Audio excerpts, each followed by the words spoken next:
Welcome to episode 4. 4, right? Yeah, 4. Yeah. It's probably not that hard to lose track of only 4 episodes, but here we are, episode 4. Thank you for being here today. We're so happy to have you. And we're just excited for today because today we're going to tell you guys our story. Woo. So yeah. We'll probably start at the beginning. We met at a place I called... was born on October. I was born on June 6th, 1997. Wow, you just gave out your information. No, You should tell them your social while you're at it. That's my birthday, you guys. So send me birthday presents next year, please. So that's the beginning. June That's 6th. the beginning. That's where June it started. 6th, that's when it started. It is when it started because you're older than me. Wow. We were soulmates from the beginning. So that's why we had to start from our birth. Anyways. Okay. So we met at a place called Francis Tuttle. It's a technology center here. How do you even describe it? It's a place where especially high schoolers can go for free. I was homeschooled, so I got to go.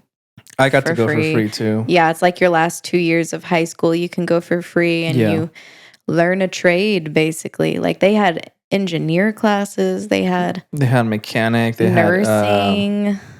had all types of stuff. But I was in it first.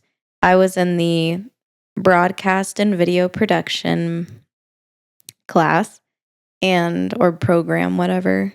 And you started a year before me. Yeah, so I had already been there a year. And then this guy walks in. I wasn't gonna walk in. I wasn't gonna go. I actually was thinking. Wait. And I was waitlisted. I was technically in Metro Tech's area, which is a different technology school or tech school, whatever you call it. And I had to apply basically to be waitlisted to go to Francis Tuttle. So that being said, I wouldn't have even met him if I had to go to Metro Tech. Okay, continue. Continue. It was fate. I wasn't gonna go because I was applying for the audio production program, but the year that I applied, Francis Tuttle decided to take away that program because there wasn't enough. Yeah, there wasn't enough jobs in the industry here in Oklahoma for audio production. So they were like, "We're not gonna have all these students come here and then leave them nowhere." Essentially, is what they told me. Right. And then they were like, "Well, there's some audio production and video if you're interested in that." And I was like, well, I guess if there's nothing else. Well, it wasn't even that. It was, I hated high school. I was that kid in the gray area. I loved high school because I was homeschooled. Yeah, no, I hated high school. Wake up so at I was 9 like, anywhere is better than here. So I was like, fine, I'll go learn video production. Plus, I already knew in that time that I wanted to make YouTube videos. Yeah. So I was like, well, I guess this will help me with that. And right.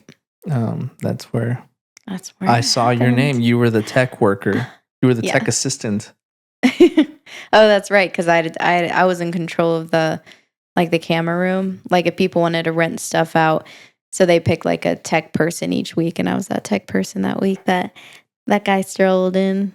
If they wanted to check something out. Yeah, if they want to check something out. Yeah. So I already knew my way around, and this little Mexican walked in. Yeah, but I never asked you for anything because I was still like in the base level, so I never got to like check anything out with you. No, but you were like, oh, Keely Sanchez. Yeah, she's Mexican. Yeah, so I was sitting next to my buddy Matt Wayne. Shout out Matt. And they had the names posted up, and I was like I saw you, and I was like, hey Matt, what's her name? And he was like, it's Keely Sanchez. And I was like, Sanchez. Oh, okay. That's up my alley. That's good. I guess she's kind of cute. Yeah, but at the time, we should say that we were both taken. Oh, yes. This we should preface first. We were both in relationships when we met. Yeah. So no plans. And it was high school, so it wasn't like, I mean, you know, looking back, it wasn't like serious relationships. Some of us had more serious relationships than other. Well, anyway. He was in, what, a 2-year long relationship? I was in a 1.5-year relationship. 1.5 years? You told me it was 2 years. Yeah, we'll say 2 years. It was like 2 years. I was in a relationship. It was like 10 months, which was like my longest relationship. Yeah, and before him. Well, yeah. And I actually went to high school with this person, and yes. Wait. We'll get there. Get there. Wait. Okay, so we're friends, and are we friends? We are. I mean, I thought you were really cute the first time you walked in. But we weren't friends. We didn't know each other. No, we became friends. Okay, how did we become friends? Because we started working with each other. On what? Okay, so at the school, there's this thing called BPA, Business Professionals of America, and it was competitions. And so our teacher wanted to put together some teams, and she made me like the lead on one of the teams. So she asked me, okay, who do you want as your team members, basically? And I said, this one guy, this other guy, because they were really good at what they did. And the other girls were taken, so that's probably why as well. Shout out Nick and Preston. The best teammates I love ever. Nick and Preston. And then I wanted him. Yes, he was amazing at audio, but I also wanted him because I thought he was really cute.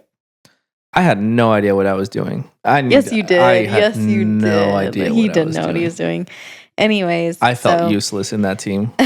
We had to spend a lot of time together because you had to put together these projects to present to your teachers before you got ready for competition. And I'd say we got close pretty fast. We got pretty close because we bonded and we had things in common. We had to work, man. And really when he found out that I was homeschooled, he was like, "Hold on, take a step back." Okay, we didn't meet at BPA. We didn't meet at the BPA project. We met before that. Yeah. The first time I remember working with you is when you shot your video with Fruit Bat. Oh yeah, with my buddy Matt.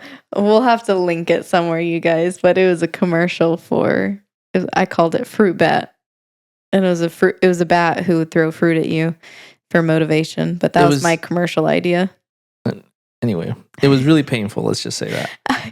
I had to hit him in the head with an orange several times and over, and he liked me so much he let me hit him in the head over and over. I had a concussion that day. He 100% had a concussion. I didn't throw it hard, but when you get hit in the head several times, I'm sure you get some sort of brain injury. I was nauseous the rest of the day. Okay, so there you go. Concussion. It was pretty bad. He married the person who gave him a concussion. Maybe that's why I married you. Maybe that's why I messed your memory up. And yeah. Anyway. So then the second time we worked together was for Nick's video. Yes. For his music video, and you and me were actors in his videos, and that's when we were outside. And that's when we started discussing hobbies, what things we like. And then I asked you, "Hey, what high school do you go to?" And you were like, and I was like, I wake up at 9 a.m. I'm homeschooled. And I was like, ew. No, and then he realized, and he even said, he was like, oh, you don't act homeschooled. You don't seem like a homeschooler. I'm like, it's because homeschoolers aren't what you think, bro. Yeah, I mean, some are. Growing up in a public school, I mean, you never really meet a homeschooler. At least, like I said, growing up in a public school. So most people think we're a bunch of weirdos, and I actually thought homeschoolers are. Yeah, I thought you were gonna be like just this, very. But I wasn't. Awkward. I was like, you like Paramore? I like Paramore. I love Paramore. You like Fall Out Boy? I like Fall Out Boy. Yeah. And I think your music taste is what really he was solidified. Like, dang, I think I could actually be friends with this person. Yes. Yeah. Yeah, absolutely. If you didn't, I probably wouldn't. I wouldn't be here. Wow. Hey man, he says that all the time though. We'll be listening to heavy rock in the car and I'll be jamming out with him and he'll be like, I don't think I could be with you if you didn't like this kind of music with me. And I get it. I totally get it. I was the same way basically. But so then after that we started the BPA. Was it BPA? BPA. That's when we started that project. And that was towards November at that point. Yeah. In the semester. Yeah. And that would have been 2015. Yeah. And he already told me that, like, during that time, he started to think I was pretty cute. I mean, yeah. I mean, you're attractive, so you can't hide that. I know. Thank you. Confidence over here. And then after that, you know, it was... Well, you know, this is no diss to the exes or anything. Like, it was part of the story. They had to be there to... story. I had to be through that situation to grow as a person. I had to be in my situation. Yeah, I think everyone has to have that relationship that, like, breaks you, because then you realize, okay, I know what I want. I know what I don't want. Yeah, and you open your eyes. Well, you grow. You definitely grow a lot from those last relationships. Yeah. So then at that point, it was winter break. It was Christmas break. And you got broken up with first. Yeah. And then a month later, you got broken up with. Yeah. And then we were basically starting the spring semester of 2016, which was my senior year in high school. Yeah. It was... I took a 5th year, guys. That's right. High school. That's right. Okay. That's the only reason I was there and was with him, is because I took a 5th year, because I wanted to figure out what I wanted to do, because I had no idea what I wanted to do with my life. Like you had literally to be there. Fate. Yeah. Like it's how our paths crossed. But anyway, at that point we were working on BPA pretty all the time. Yeah, like it was hard work. Yeah. So we got to spend more time with each other. Yeah. And we started to realize, okay, I feel like I could see you more as a friend. Yeah. Yeah. I was also very hesitant. I didn't want to get in a relationship. Oh yeah. He was not about dating me right away. No, I was like, I literally just got a relationship. Yeah. I can't do this. Yeah. And so, but I feel like we both knew it was going to happen as soon as we got broken up with. It was kind of like, I felt like it was slow, but it definitely was like a switch. I felt like it was a switch, at least like a tiny bit of an emotional switch of like, okay, there's opportunity to move forward. Yeah, I was still hesitant, but yeah. Oh yeah. Yeah. It was hard not hard, but like, yeah. I don't even know. Anyway, and the first time that I guess we went on a date was, and I think we've talked about this before in the podcast, was talked about it in the second episode. Yeah. So one day we were like having lunch or something, and like at Francis Tuttle, like it was like lunch break is what I'm saying. And we went to your car, I think. Yeah, we were sitting in my car, yeah. And she was like, well, there's this movie showing at Harkins, and it's a classic, and I have no one to go with. And I'm just like, well, I guess I'll go with you. But that was obviously your plan, was to like reel me in. It was my plan. I wanted you. And yeah, so that movie. I also want to say that he obviously he like he just said, he didn't like high school. He didn't like the people from his high school, and the person I was with, he was not super fond of, and so he had a predetermined opinion of me. Yeah. We're not going to say the word on here, but he thought I was a certain type of girl and was not somebody he would want to be around. Nope. Without even talking to me, you guys. He didn't. Well, he made that decision after seeing my screensaver, and he was like, "Oh, well, that's because I was like, oh, you're dating this guy? Like, out of all the people, you're dating this guy." And to me, it was like, okay, so you're clearly in this type of crowd then, because I am nowhere near that crowd. This is not going to work out. So he decided he didn't like me based just on that. And then he got to know me, and he was like, oh, dang, this girl is really cool. I was like, man, she doesn't act like a homeschooler. She doesn't act like a preppy little... Yeah. I mean, yeah? No? And I was like, wow, I was wrong about her. You were wrong. I am a delight. And, so then we started going on like some quote unquote dates. Yes. Right. Like we were hanging out. We were just hanging out. But then your dad told your mom, it sounds like they're going on dates. And I was like, no, Mom, we're just friends. I promise. And your dad was like, he needs to speak with me. Oh, yeah. And I was like, wait. So in my house, not in my current house, but in my family house, growing up, any guy who wanted to date me or my sister had to talk to my dad first. We were just old school that way. That's just how it was. And me and my sister, we did not fight that. Like, we actually really liked that because it weaned out the weak ones who were not boy man enough. We're not worthy of you. We're not worthy of us because they didn't want to even talk to our dad. So that cut out a lot of them. And when I told him that he would have to talk to my dad, and I'm 18 at this point. Yeah, we're both 18. Old enough where clearly you don't need to do that anymore, but I still liked it. So I was like, it's out of respect. Yeah, I still was living with my parents. So I was like, yeah, you got to talk to my dad. So if you want to go on a date with me, and I was like, nope. He was like, that's ridiculous. I'm never doing that. And then there he was at my door ready to talk to my dad. And then I was like, well, if I want to keep hanging out with her, I kind of have to. And her dad was pretty intimidating. I thought her dad was going to be waiting for me with like a rifle in his hand or something. Yeah, obviously. So he had it. He was just hiding it. But no, your dad's awesome. My dad's so cool, guys. Shout out El Suegro. But yeah, basically so I talked to him on March 22nd. Yes. Okay. We're going to keep that in mind. We're going to keep that there. Yeah. So March 22nd of 2016 was when I talked to your dad and asked him if I could date his daughter. And then he gave me like a whole like hour-long lecture of stuff that I have no idea what he talked about at this point. Oh my God. I remembered at the time, but like now I can't remember what he was talking about. Good Lord. He was just like analyzing me, like trying to see who I was. But anyway, so then we dated for how long? A million years.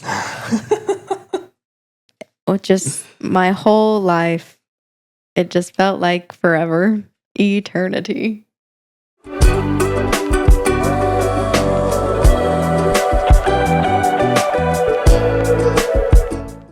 So, we've been together for like 6 years dating. And, it got to the point where I was like, hey, it's been a while. You want to settle down at some point? And I was like, nope. No, not yet. Must wait longer. And I'm like, okay, you're not ready? Cool. No rush. It's only been 6 years. We're good. Okay, here's the thing though. As a guy, yes, the conversation of marriage isn't really pleasant. Okay? It's really not. I'm sure it is for some people. When you're not ready. When you're not ready. You're not ready. Yes. Okay. I wasn't ready. And it felt like that conversation was brought up all the time. Right. But not like by you. Yeah. But like by like everybody our around surroundings. us. And like suddenly all your friends started getting married. And we were kind of the last ones. So it definitely felt more like pressure. We weren't the last ones. We weren't the last ones. We were the second to last. Last ones. So but no, I agree. I think there was some pressure around it, and we didn't want that to determine whether or not we wanted to spend the rest of our lives together. Yeah, it was hard. It was hard. Yeah, we had some hard conversations. Yeah, it was stressful. It was.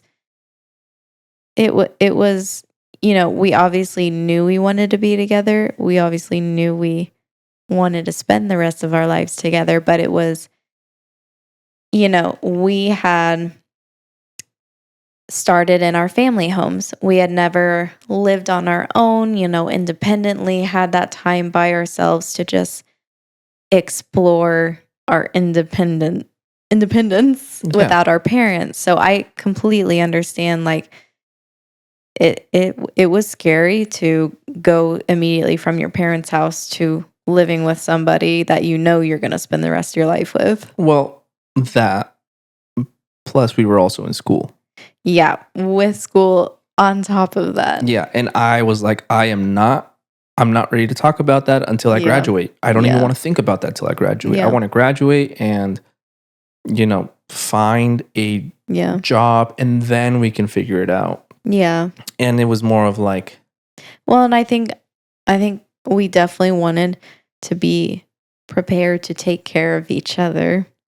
Yeah. And I know you and me, I mean, we both wanted to be in the right mindset to even be able to emotionally take care of each other. Oh yeah. See, and that's another thing. Like I was just not even emotionally, mentally ready for that. Like I was, in your early 20s, you're taking turns left and right, and you hit a wall, and then you fall, and you fall even deeper, and then you're in this place you don't want to be, and you're trying to figure out life, and life hit me hard, and I was like, I just don't want to think about marriage because I have all this going on in my life right now. Yeah. And until I graduate and kind of get out of this hole, then we can figure it out, which I think.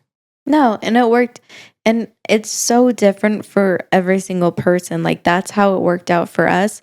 I think there's a lot of opinions towards people thinking, oh, if you know, so then you should get married. Like, what are you waiting for? It's if you already know, then you should get married. But it wasn't about that. If we're already together, we're already spending that time together.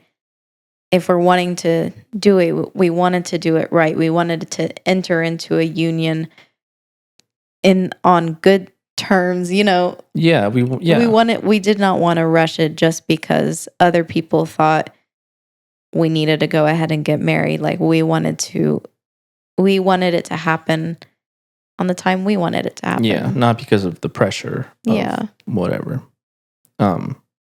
So anyway, fast forward 7 years at this point. So 7 long, years. yes. On March 22nd, again, 7 years later, I talked to your dad and I asked him for his blessing. So I love that. Literally exactly 7 years after I asked him if I could date his daughter, I then asked him if I could have his blessing for your hand in marriage.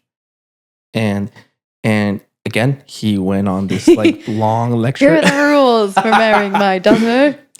Which I appreciate him for because I needed to hear that stuff, and he was right. The suegro, you were right. So then at this point, you're getting pretty antsy of like, when are we gonna get engaged? Well, yeah, because at this point, I was like, hey, almost just 7 years. I'm like, you got a plan? Or? And here's the thing. Like I told you, I have a plan. Just be patient and trust me. I'm not a very patient person. I'm not going to come and propose to you when you think I'm going to propose to you. I'm going to sneak attack you. Like, that's not how it works. And so that year, we had, what year did we get married? 2022? 2022, yeah.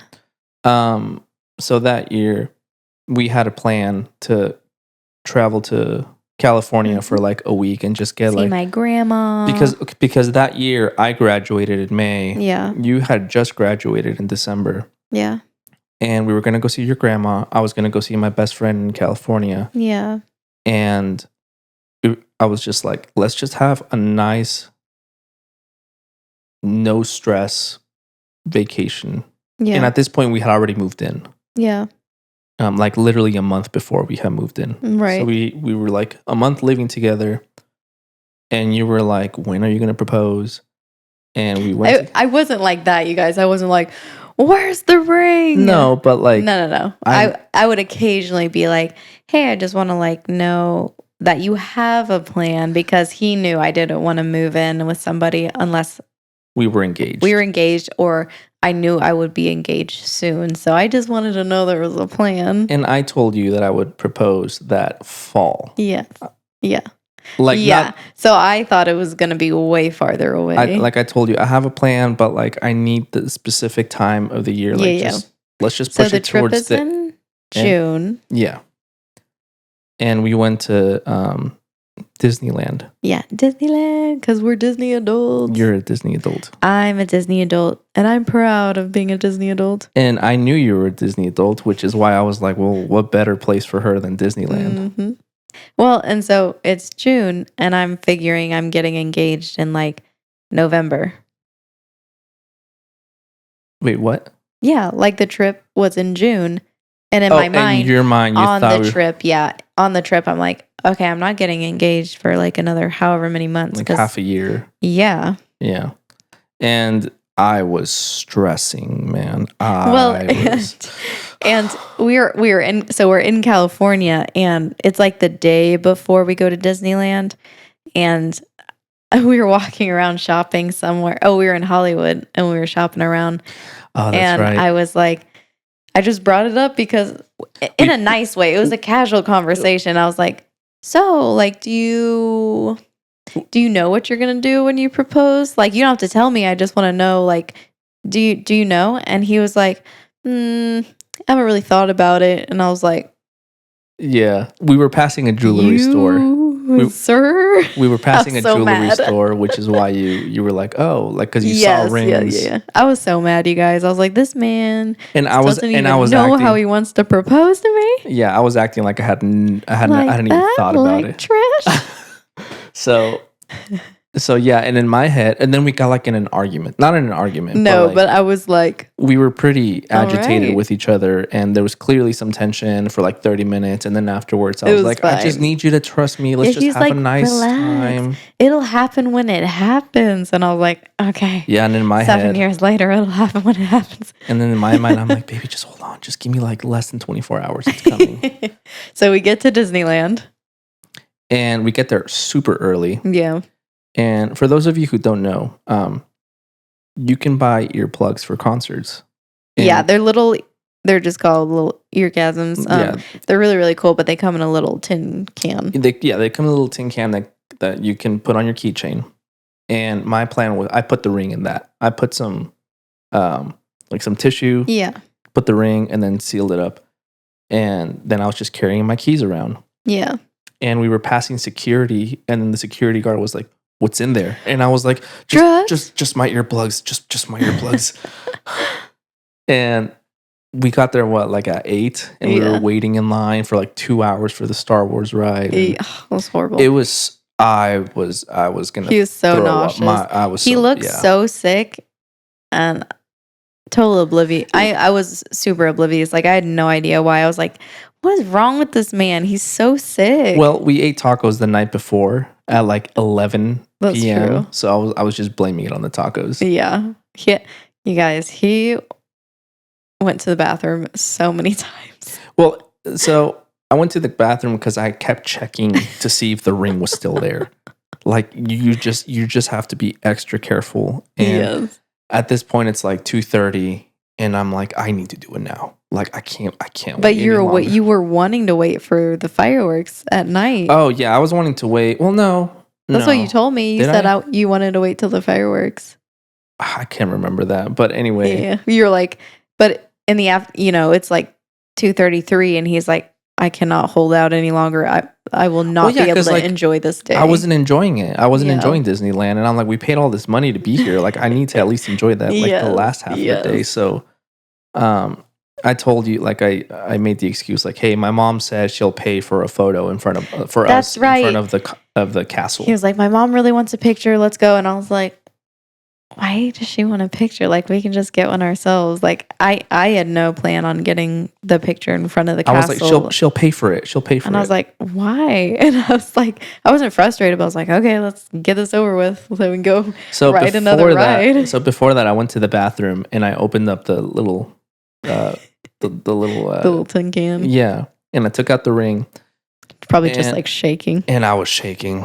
I was like, don't drop it, because I'm in the stall in the bathroom. And so then I put it in my back pocket. Oh my gosh. Of my shorts, and literally no. My front pocket. Like, I can't remember what pocket. I think it was the right pocket. And everything that I had in my right pocket, like my phone and my keys or whatever, I moved it all to my left pocket. So I knew I only had the ring on my right pocket. And I kept tapping my lap essentially, Yes, to make sure the ring was still there. And then you were like, let's go to this store, let's go to this store, let's go to this store, like on our way to the castle. you're like, relax, woman. I'm trying to get you proposed to. Yeah, it was, yeah. And long story short, we get in line to take our photo. And I'm just like, just so anxious, so nervous. And then we finally go up there. And, the photographer, she's like, do this. Put your hands like this. Woo. And then she's like, are there any other poses y'all want to And I was like, do? no, And I want to go ride a ride. And I was like, yeah, let's do one more. I was like, my God. And you looked so confused. And that's when I reached and got the ring out and got it. Yeah. Y'all, if you see, we'll put our pictures somewhere. I mean, they're on maybe I'll put them on our social this week. Yeah, put them on the socials. Yeah. But I was in so much shock. I didn't believe him. She didn't believe me. Because the day before, he said he didn't have a plan, which was the plan all along. Yep. But I did not believe him. So in the pictures, you clearly see on my face, I'm like, you're joking. Get up, and you fool. And you took forever to respond. Because I was laughing, guys. I was like, this is a joke. And he's just down there like, I'm smiling, like waiting, and people are just like staring at us. Like people were clapping, and he's just waiting for me to give him an answer. And I'm like, oh shoot, yes. Yeah, that's exactly what happened. Yeah, and then I was shaking and crying, and I was like, oh my gosh, I'm engaged. Yeah, and then we got married 6 months later. Yeah, we did not want a long engagement because we didn't want a big wedding, which we can talk about weddings on a different episode, but we just wanted something short.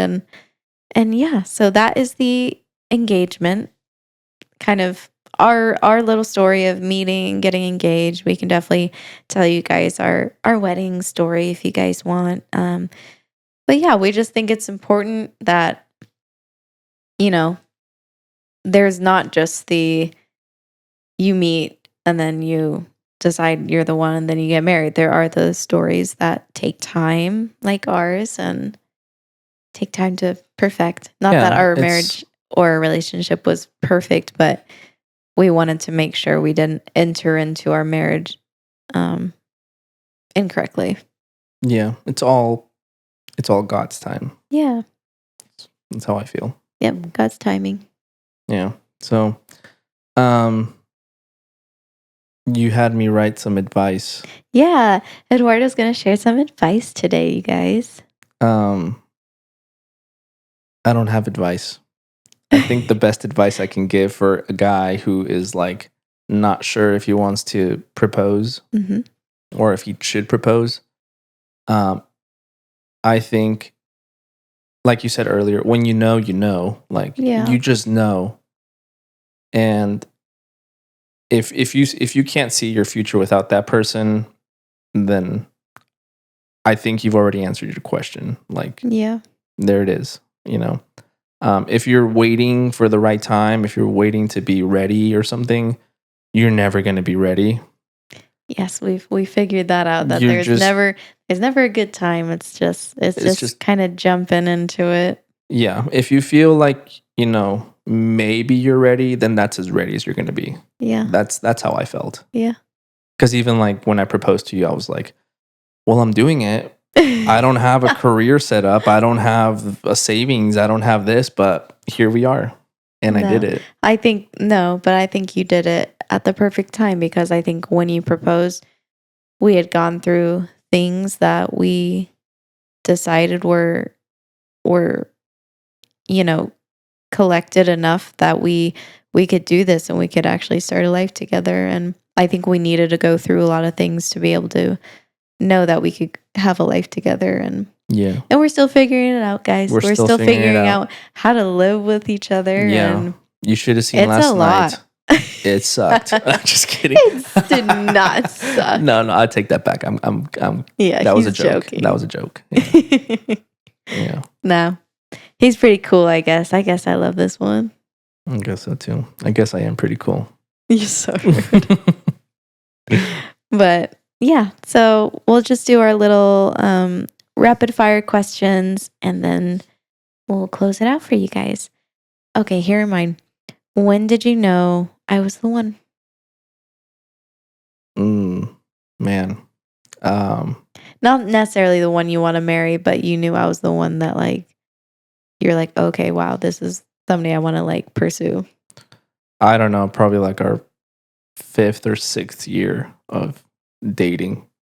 What? Which is a long time, I know, but like wait. No, listen to the question I just asked.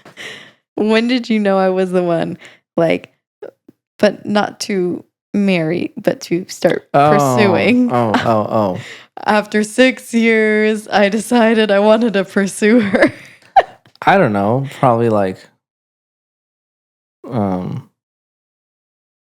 I don't know. I mean, I guess when we started dating, I mean, I asked your dad, so I feel like so in that moment, I'm like, well, I have to, if I want to continue seeing this person, I have to ask your dad. So at that moment, I was like, wow, I guess I really do want this. So I gotta go talk to the dad. So that's at that moment. Okay. Yeah. Mine was definitely, and I've told him this several times. I knew he was the one that I wanted to like pursue in hopes to marry. Was no guy had ever like, they had done like gentleman stuff, but they had never done this one thing. And he did it. We were in one of our competitions in Boston, and we had just started dating at that point, like barely started dating. And everybody was walking on the sidewalk next to the street, and he moved me to the opposite side so he could walk closer to the street. And I had never had a guy do that before, and I was like, wow, that's it. That's the kind of guy I want, is somebody who will put me out of danger, who will do the gentleman thing and move me to the other side of the sidewalk. And my mom taught me that. His mom taught him well, because that's when I knew. Yeah, my mom said that was what you do. So I loved it. That's what I did. He still does that to this day. Yeah. Okay, you can ask your question. We kind of already answered this. What was the first video we worked on together? Fruit bat. Fruit bat. We'll show it to you guys, we promise. Okay, what was our first concert together? Ex Ambassadors. Nice. That was also in Boston. It was it's a really cool show that they put together for us, all the competition students. But yeah, first time we got to see Ex Ambassadors was with each other. Okay, you go. What was my this is a stupid one. What song did I use for my music video at Francis Tuttle? What song did you use for your music video? Oh Lord. I don't expect you to remember. I have no idea. It was Mid Japan from my first band. That's right. When he had his first band, and that was their song. Okay. No, I didn't know that one. What was your favorite feature about me the first time you saw me? Your cheeks. Oh, these ones, guys. These ones. Yeah, the ones on the face. Not the other. Well, the other ones too, but mainly the ones on the face. What a cute butt, guys. My cheeks. Okay. Mine was definitely your eyes. Your eyes are so pretty. They still are, but I caught my eye, your eyes. Thanks.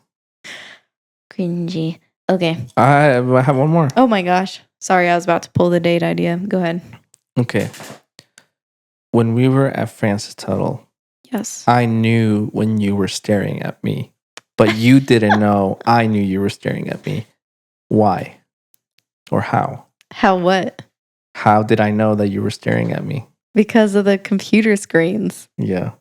So, yeah, because I would stare. He'd bring his guitar in, guys, and it was so cute. So I sat like a few rows ahead to the right, and I could see her from the reflection of the screen next to me that she was staring at me.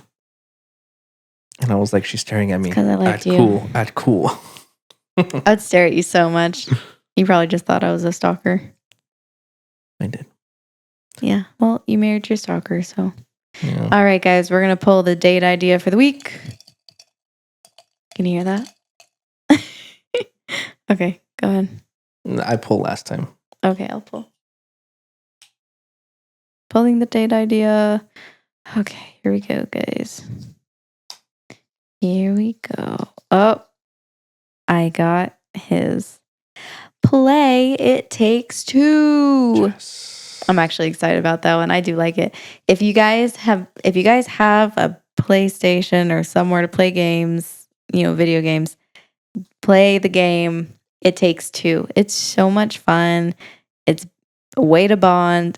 It's just a lot of fun. It's a game about relationship. Yeah, it's and literally a game about a married couple trying to reconnect and not separate. It's really cool. It's really good. So we're gonna play that together. So that'll be fun. Yeah. This episode went on a little longer than expected. Yeah, it was a little long, but our story's kind of long. So our story is 7 years long, guys. Yeah. So we knew it would take a little bit, but thanks for sticking around. Thanks for listening. We definitely love doing this. We love showing you guys what fun things you can do as a couple. So yeah. I don't think we have any. He already gave his advice. I don't think we have any ending comments, but just just choose to love each other. And we're happy that you guys are here to listen with us. And we'll see you guys next week. Bye. See ya.